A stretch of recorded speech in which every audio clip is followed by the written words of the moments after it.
अस्सलाम वालेकुम एवरीवन। आज की जो हमारी वीडियो है उसके अंदर हम केसी का एक्सप्रेशन और केसी का यूनिट निकालना सीखेंगे और ये एक बहुत ज़्यादा इंपॉर्टेंट टॉपिक है क्लास 10 के लिए। पास पेपर्स में मल्टीपल टाइम आता है।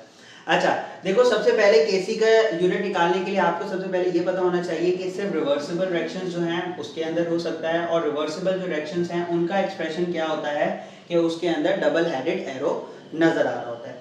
तो अगर हम इसका केसी का एक्सप्रेशन बनाना चाहते हैं तो हमें सबसे पहले केसी का फॉर्मूला पता होना चाहिए। केसी का फॉर्मूला हमने लॉ ऑफ मास सेक्शन में निकाला है।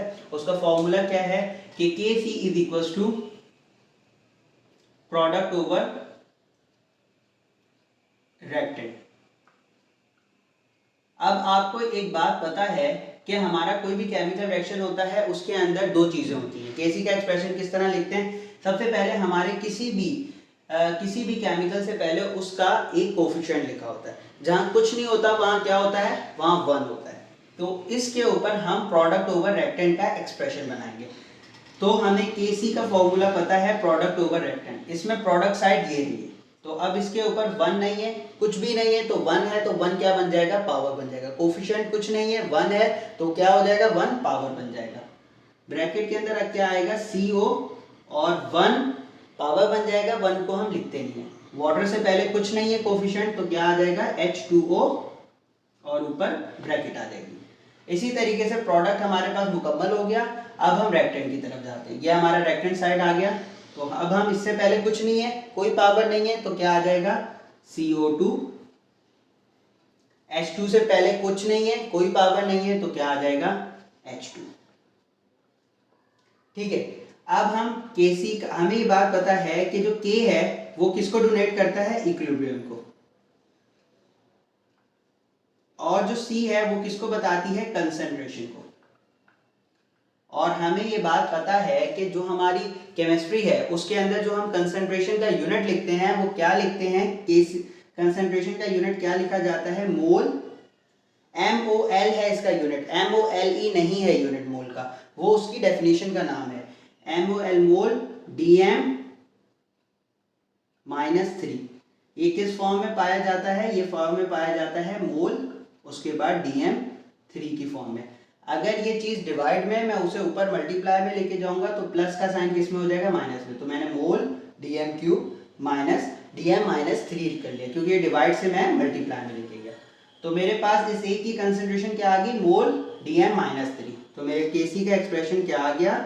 सबसे पहले CO का मोल ब्रैकेट मोल DM -3, H2O का मोल DM -3, कोई पावर नहीं है तो इसलिए कोई पावर नहीं लिखी, और CO2 का मोल DM -3, H2 का मोल DM -3। अब मुझे पता है कि जब ऊपर भी सेम नीचे भी सेम होगी तो ये डिवाइड हो जाएंगे, क्रॉस मल्टीप्लिकेशन हो जाएगी। ये इससे कैंसिल हो जाएगा, ये इससे कैंसिल हो जाएगा। ऊपर कोई यूनिट बचा, कोई यूनिट नहीं रहा, किसी के ऊपर कोई पावर नहीं थी तो कोई मल्टीप्लिकेशन नहीं है। तो मेरे पास केसी का क्या यूनिट आ गया? KC is equal to no unit. ठीक है, हमारे पास केसी का कोई यूनिट नहीं आया। अब इसी तरीके से हम ये सेकंड वाली इक्वेशन की तरफ जाएंगे। सेकंड वाली इक्वेशन में हम सबसे पहले यही लिखेंगे, प्रोडक्ट ओवर रेक्टेंट। प्रोडक्ट हमारे पास NH3 है, तो अब हम इसका एक्सप्रेशन कैसे बनाएंगे? हम KC लिखेंगे, प्रोडक्ट ये साइड है। अब इसके सामने कोफिशिएंट है, यहाँ पे कोई कोफिशिएंट नहीं था। जो कोफिशिएंट होता है हमने क्या सोचा था, क्या बताया था कि जो कोफिशिएंट होता है वो पावर बन जाती है। तो उसी लिहाज से हमारे पास ये जो ये 2 है वो क्या बन जाएगी? NH3 की पावर। NH3 के ऊपर क्या आ जाएगा? 2। इससे पहले कोई कोफिशिएंट नहीं है तो इसके ऊपर कोई पावर नहीं आएगी। इससे पहले कोफिशिएंट है तो इसके ऊपर पावर आ जाएगी। केसी ये रहा। हमने क्या बात पढ़ी है कि K से क्या है? इक्विलिब्रियम। C इज कंसंट्रेशन, जिसकी वजह से इसका यूनिट क्या हो जाता है? मोल DM -3 लिख दो या मोल पर DM³ लिख दो। हम मोल DM -3 अज्यूम कर लेते हैं। तो इसका क्या यूनिट आ गया? मोल DM -3। इसके ऊपर पावर है तो यहाँ पे 2 आ गया। इसके ऊपर कोई पावर नहीं होगी तो कुछ नहीं आएगा, मोल DM -3 आ गया। इसके ऊपर पावर है तो किसे आ गया? मोल DM -3। और इसके ऊपर 3 की पावर आ गई। अब ये जो अगर आपकी पावर सिस्टम आ जाए तो आप पावर सिस्टम को किस तरीके से हल कर सकते हैं? तो इसका बड़ा आसान सा तरीका है। देखो बेसिस सेम, दोनों की क्या है, basis are same, power are added. तो 3 के अंदर +1 हो जाएगा तो कितनी हो गई? 4। कितनी हो गई? 4। अब ये 2 ऊपर किस में? पॉजिटिव में। 2 किस में है? पॉजिटिव में। 2 पॉजिटिव में, नीचे जाके क्या हो जाएगा? माइनस में। तो 4 क्या हो जाएगा? अगर मैं इसे बड़ा करके लिखूं, ये नीचे मेरी पावर का सम 4 हो गया, 2 प्लस में था, नीचे जाके माइनस में हो गया, तो 2 माइनस 4 माइनस 2 कितना हो गया? 2 हो गया।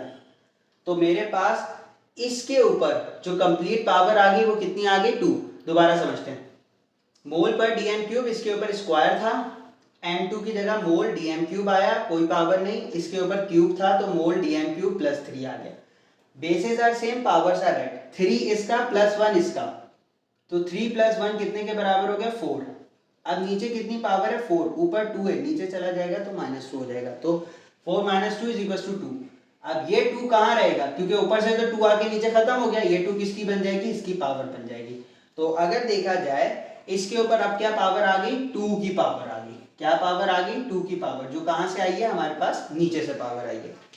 और ये सब कैंसिल आउट हो गया, तो Kc का एक्सप्रेशन क्या बन जाएगा? 1/, ये क्योंकि कैंसिल हो गया, नीचे जाके कट गया, और ये भी कैंसिल हो गया, तो हमारे पास जो पावर बची है वो मोल dm - 3 पावर 2। अब इसको मल्टीप्लाई करा देंगे।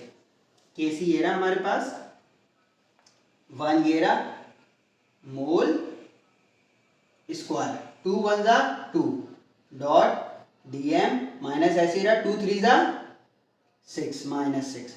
अब अगर मैं इसे ऊपर लेके जाता हूं तो मैं कैसे लेके जाऊंगा? Kc का मेरा यूनिट क्या है? 2 प्लस में, ऊपर जाके क्या हो जाएगा? -2, और dm माइनस में, ऊपर जाके क्या हो जाएगा? +6, तो dm 6। ये मेरे पास यूनिट आ गया। अच्छा, अब इसमें जो चीज समझने की बात है वो क्या है? इसी तरीके से मैं आपको मल्टीपल तरह की इक्वेशंस देता हूं, जो इक्वेशंस आप अपने घर में बैठ के सॉल्व कर सकते हैं। आपको स्क्रीन के ऊपर नजर आ रही होगी, इन इक्वेशंस का भी यूनिट आप निकाल सकते हैं। देखिए, यूनिट कन्वर्जन का एक उसूल है, जब भी नंबर ऑफ मोल बराबर होंगे, 1 यहाँ पे था, 1 यहाँ पे था, 1 1 + 2, और 1 यहाँ पे था, 1 यहाँ पे था, 1 1 + 2। जब भी रेक्टेंड और प्रोडक्ट की तरफ में किसी भी केमिकल इक्विलिब्रियम की इक्वेशन में रेक्टेंड और प्रोडक्ट साइड अगर नंबर ऑफ मोल सेम होंगे तो उसका कोई यूनिट नहीं आएगा। कैसे नंबर ऑफ मोल निकालेंगे? यहाँ पे 1 था, यहाँ पे 1 + 1 कितने हो गए? 2। यहाँ पे नंबर ऑफ मोल की तादाद कितनी है? 2। और यहाँ पे 1 ये रहा, 1 ये रहा, तो नंबर ऑफ मोल्स की तादाद कितनी होगी? 2। जब भी सेम नंबर ऑफ मोल्स होंगे दोनों तरफ, रेक्टेंड और प्रोडक्ट की तरफ, उसका कोई यूनिट नहीं आएगा। लेकिन जब नंबर ऑफ मोल्स हमारे मुख्तलिफ होंगे, यहाँ पे क्या था? 3, और यहाँ पे क्या था? 1, तो यहाँ पे 4 नंबर ऑफ मोल्स थे, और यहाँ पे कितने मोल्स थे? 2 नंबर ऑफ मोल्स थे। तो हमें ये बात पता है कि जब डिफरेंट नंबर ऑफ मोल्स होंगे तो Kc का कोई ना कोई यूनिट होगा, जब सेम नंबर ऑफ मोल्स होंगे तो हमारे पास Kc का कोई यूनिट नहीं होगा।